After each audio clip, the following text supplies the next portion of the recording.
see if we can do this. Boom. So my gym got cut a little short. My Amazon Fresh driver said he's on the way, so I had to run back. We're gonna stop by an herb shop down the street real quick. I have this kava drink basically every morning. It's sort of like my coffee, although I also drink coffee. But it kind of calms me down after the gym because I'm all pumped up and fueled up with pre-workout. So that's a good thing for me to do.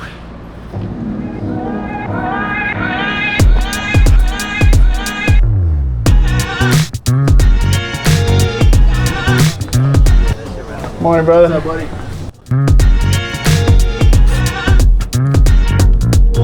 We're in November right now, and I'm in a tank top. I'm feeling nice. I'm sweating. I have sweat on my forehead.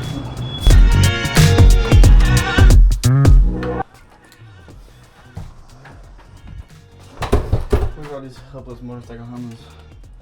But no. Nowhere to go. Nowhere to ride.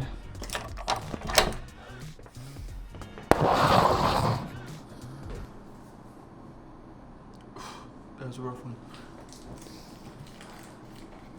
Fortunately, I didn't push the 2 hours, so I'll have to go back later today. I always go around 4 a.m. each morning. But, you know, some days are better. Some days are better than others. And when it comes to training your different body parts, that's just not a good enough excuse. Because imagine you only have good chest days. You're going to have a crazy chest, but you're having a weak back. So if I don't feel like I got it all my fully workout in that first time, I have to come back later. So I will. Breakfast. Feel free.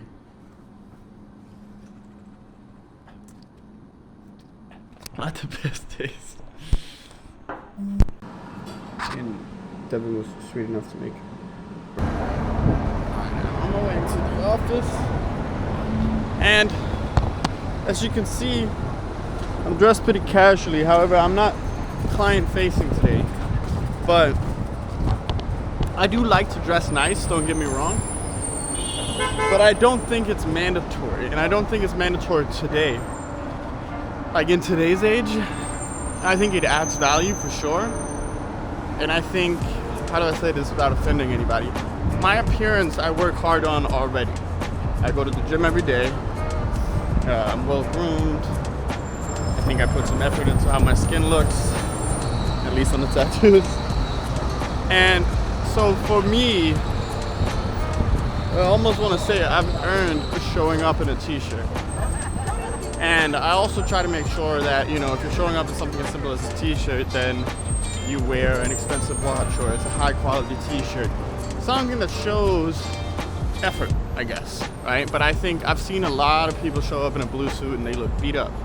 Like they look dirty, they look like they don't want to be there. So attire can be all types of things.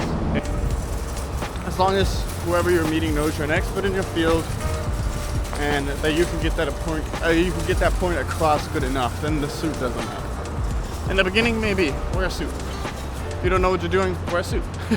You need something that shows, or at least tries to convince them otherwise, that you know what you're doing. But yeah, I still don't have my motorcycle back, unfortunately, and I hate taking the train, so I'm walking. It's a 1.5 mile walk, but I'd much rather do that than take the train any day. It's just, I hate how it makes me feel. You just get transported from A to B. It's not very pleasant down there. The air feels dirty. It doesn't put me in the right mood, especially if you're like going to show a multi-million-dollar home and you're coming up from the train. It's like, And cars I also don't like. Something about not being able to move. Like if I'm stuck in traffic and I'm sitting there, I hate that. So I'd much rather for it to take a little longer and I walk, because at least I can control my walk, right? And it's sort of the same on a motorcycle. That's why I like it so much. Like there's no traffic. I'm not sure if you're supposed to do it, but you can weave in and out of the waves. See you guys at the office. Oh shit. Oh shit. Gotta love New York.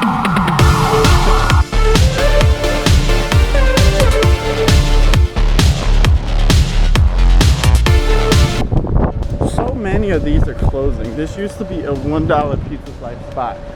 I lived down here on Hester Street, which is kind of like a little Italy. I was 16, I just moved here, got my first apartment. It was exciting. It was amazing. The city was different back then too. And I would go to that pizza spot, like whenever I didn't have money. And I remember you could buy a whole pie. And these aren't small pies, they're like big pies. You can buy them for $8. I have my key pass today. So I'm not completely on the wrong side. Had my key card.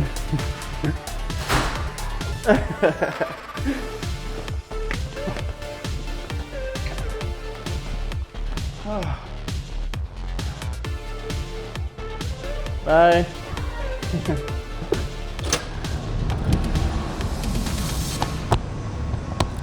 Big lesson just learned now.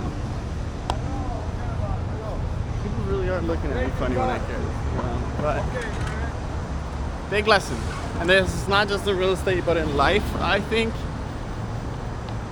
Be upfront about everything that you do. It will save you a lot of agony in the future. In business, I've found that basically when I was first starting out and I was doing rentals, it was in a market where most of the time the owners would pay. They would pay your commission, so you didn't really have to charge one for the renters that you were attracting. But basically it was something called an open listing, and it's where all the agents in New York City all have access to the same listings, and they can all post this on all of their platforms. All of them. So nothing is exclusive. It's just like the Wild West. It's whoever comes first, brings a client first. They get the deal and the landlord pays it. But sometimes the landlord doesn't, and you have to charge a fee to the renter. And it was hard sort of asking for that fee in the beginning because you don't really believe in your work. You don't really feel like you're worth it. At least it was like, I haven't really earned this money. That's my mindset behind it, because I didn't know what I was doing. It was in the beginning of everything, right? So basically it was like I would get on the call and then we would go through the entire deal and I'd avoid the subject of like the commission. And then at the end of it, like slip it, like, oh, by the way, boom, here's the fee. And it just left everyone with a bad taste in their mouth. It was just not a good way of doing business. So, and I was taught that very early on, but it's just to get the hard conversations out of the way, right away in the beginning. Mention the fees, say, hey, my name is da-da-da-da, I work with da-da-da-da, I'm great at what I do. If you want to work with me, this is what it's going to be. All right, this is the fee. Now we get out the way, let's find your home. That's the best approach to that. At least for me, that's what I've found is the most successful for me. And for others. So get the hard conversations out of the way in the beginning, then you can do business. Straightforward business. They're high up there, huh?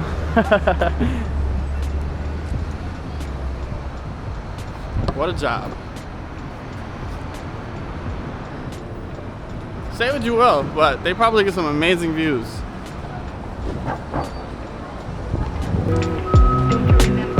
Guys, I'm a real estate agent, and I'm in need of something like this. Yeah, we can give you a contact number if you'd like. Yeah, is that cool? Yeah. Amazing.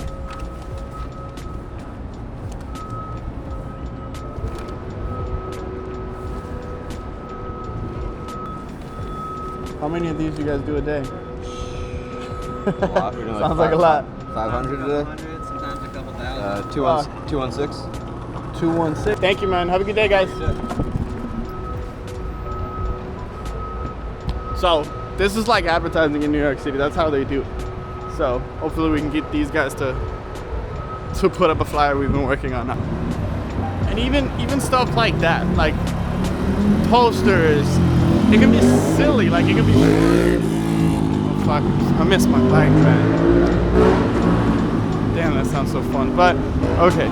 it can be fun, and it could be, you know, a little silly. It can be more appealing than just like, let me sell your home, or like call today for a home evaluation. It's like, come on, make it more fun, make it more exciting. I'll show you guys what I'm talking about, but like, that's what the industry is hating on, because the average real estate agent is used to a certain type of businesses dying out, and they don't want to change. They don't want to admit that their way of doing it is a shitty way of doing it. Think of it, truly put it into perspective. Like, say, and this is one of the highest ticket items you can sell, right? So put that into perspective of like, I like to also compare shit to modeling, well, because it's somewhat the same. Like, you're selling a product and you're somewhat selling yourself. So think of it like, if you're a company and you're paying, let's say you're paying for an ad. Instead of buying an ad, you are going to go with an influencer instead, because the influencer is an ad in itself. Not only is it a cool ad, but that influencer already has a crowd to sell your product to. If you're just going with the ad, you're just blasting it out there. It might be a cool ad, but who really sees it? It's the same with real estate agents. Like, it might be great pictures, might be a great video they take of your place, but they're just putting it on Street Easy. You want a real estate agent who has their own reach. They need to be an influencer in the market.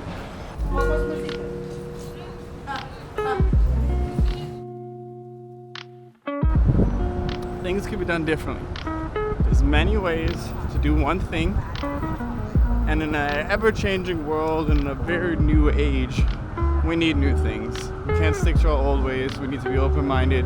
We need to accept new strategies, new people, and just new ways of doing things.